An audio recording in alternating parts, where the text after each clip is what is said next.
ನನ್ನ ಹೆಸರು ಸೌಮ್ಯ.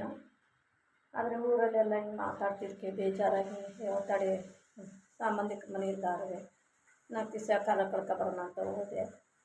ಆದರೆ ಇವತ್ತು ಟಿ ವಿ ನೋಡಬೇಕಾದ್ರೆ ಗೊತ್ತಾಯಿತು ಈ ಥರ ಎಲ್ಲ ಮಾಡ್ತಾವ್ರೆ ಅಂತ. ಅದನ್ನು ನೋಡ್ಬಿಟ್ಟು ಯಾಕಪ್ಪ ಹಿಂಗೆ ಮಾಡಿದ್ರು ಅಂತ ಯೋಚನೆ ಬಂತು.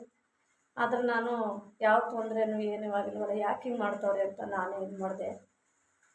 ಆದರೆ ನಾವು ಈಗ ಯಾವುದಕ್ಕೆ ಅಲ್ಲಿ ಏನೇ ಆಗಲಿ ಯಾರಿಂದ ಏನು ತೊಂದರೆ ಆಗಿಲ್ಲ. ಭವನಕ್ಕನೇ ಆಗಲಿ, ರೇವಣ್ಣ ಆಗಲಿ, ಪ್ರಜ್ವಣ್ಣ ಆಗಲಿ, ಅವರಿಂದ ನಮಗೇನು ತೊಂದರೆ ಆಗಿಲ್ಲ. ನಮ್ಮಿಂದ ಅವ್ರಿಗೇನು ತೊಂದರೆ ಆಗಿಲ್ಲ. ಬಾಬಣ್ಣ ಆಗಲಿ ಯಾರೂ ಏನೂ ತೊಂದರೆ ಮಾಡಿಲ್ಲ. ಅದು ಚೆನ್ನಾಗೇ ನೋಡ್ಕೊಂಡೆ ಕಳಿಸವ್ರೆ. ಆದರೆ ಈ ಮೊಬೈಲ್ ವಿಡಿಯೋಲಿ ಯಾವುದೇ ಆಗಲಿ ನಮ್ಗೆ ಇದಕ್ಕೂ ಸಂಬಂಧನೇ ಇಲ್ಲ, ನಮಗೂ ಅದಕ್ಕೂ ಸಂಬಂಧನೇ ಇಲ್ಲ. ಆದರೆ ಈ ಥರ ಯಾವುದೂ ತೊಂದರೆ ಕೊಟ್ಟಿಲ್ಲ. ಅವರು ಯಾರು ಕಿಡ್ನಾಪು ಮಾಡಿಲ್ಲ. ಸಂಬಂಧಿಕರ ಮನೆ ಇದ್ದೆ ಟಿ ವಿ ನೋಡ್ತಾ ಇದೆ ಗೊತ್ತಾಯಿತು. ಹಿಂಗೆ ಯಾಕಪ್ಪ ಅಂತ ಹೇಳ್ಬಿಟ್ಟು ಇದು ಮಾಡ್ತಾಯಿದ್ದೀನಿ. ನನ್ನ ಮಗನಾದರೂ ಅಷ್ಟೇ, ಏನು ಭಯಪಡಬೇಡ, ಚೆನ್ನಾಗಿದ್ದೀನಿ, ಬರ್ತೀನಿ 2 ದಿವಸದೊಳಗೆ. ನಾನು ಏನೂ ತೊಂದರೆ ಆಗೋದಿಲ್ಲ, ನಾನು ಚೆನ್ನಾಗಿದ್ದೀನಿ, ಗಾಬರಿ ಪಡ್ಕೋಬೇಡಿ, ಇಲ್ಲೇ ಇದ್ದೀನಿ, ಬರ್ತೀನಿ. ನಾ ಯಾವ ಏನೇ ಯಾರೇನೇ ಅಂತ ತಲೆಗಾಸಬೇಡಿ, ಚೆನ್ನಾಗಿರಿ, ನಾನು ಸೇಫ್ಟಿಯಾಗಿದ್ದೀನಿ. ಅವರಿಂದ ಏನು ನಮಗೆ ತೊಂದರೆ ಆಗಿಲ್ಲ. ಅವರು ಕಿಡ್ನಾಪ್ ಮಾಡಿಲ್ಲ. ಈ ಮೊಬೈಲ್ದಲ್ಲಿ ಯಾವುದು ಸಂಬಂಧನೇ ಇಲ್ಲ.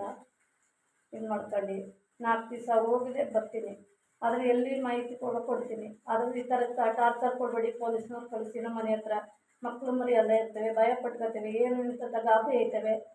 ಆದರೆ ಕೊಡಬೇಡಿ. ನಾವು ಕೂಲಿ ಮಾಡ್ಕೊಂಡು ಜೀವನ ಸಾಕೋರು, ನಮ್ಮ ಹೊಟ್ಟೆ ಮೇಲೆ ಇದು ಮಾಡಬೇಡಿ.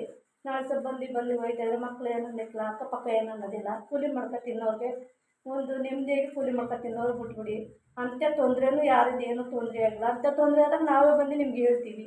ಆ ರೀತಿ ಯಾವುದೂ ತೊಂದರೆನೇ ಇಲ್ಲ. ಆ ರೀತಿ ಕೊಡಬೇಡಿ, ಹಿಂಸೆ ಕೊಡಬೇಡಿ. ಆ ಥರ ತೊಂದರೆ ಕೊಟ್ಟಾಗ ನೀವೇ ಜವಾಬ್ದಾರಿ ಆಗಬೇಕಾಯ್ತು. ನಮ್ಮ ಗಂಡನಿಗೆ ಆಗಲಿ ನಮಗೇಲಿ ಏನಾದ್ರು ತೊಂದರೆ ಆದಾಗ ನೀವೇ ಹೊಣೆ.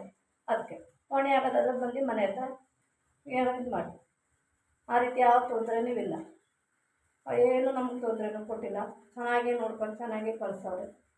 ಅದು ಚೆನ್ನಾಗಿದ್ದೀವಿ, ಸೇಫ್ಟಿಯಾಗಿದ್ದೀನಿ, ಯಾರು ಕಿಡ್ನಾಪ್ ಮಾಡಿಲ್ಲ. ಬಾಬಣ್ಣಲ್ಲಿ ಯಾರು ಕಿಡ್ನಾಪ್ ಏನೂ ಮಾಡಿಲ್ಲ. ನೀವು ಅಷ್ಟೇ ನನ್ನ ಮಗ ಹೇಳೋದಕ್ಕೆ ಇದು ಮಾಡಬೇಡಿ. ನನ್ನ ಮಗ ಏನೋ ಗೊತ್ತಿಲ್ಲದಂತೆ ಇದು ಮಾಡವನೆ, ನಮ್ಮಮ್ಮ ಹಿಂಗೆ ಹೋಗೋದಲ್ಲ ಅಂತ ಗಾಬರಿ ಪಟ್ಕೊಂಡು ಮಾಡವನೆ. ಅವ್ರು ಯಾರೂ ನನಗೆ ತೊಂದರೆ ಕೊಟ್ಟಿಲ್ಲ, ಯಾರು ಕಿಡ್ನಾಪ್ ಮಾಡಿಲ್ಲ. ನಾನೇ ಹೋಗಿದ್ದೀನಿ, ನಾನೇ ಸೇಫ್ಟಿಯಾಗಿ ಬರ್ತೀನಿ. ಮನೆ ಹತ್ರ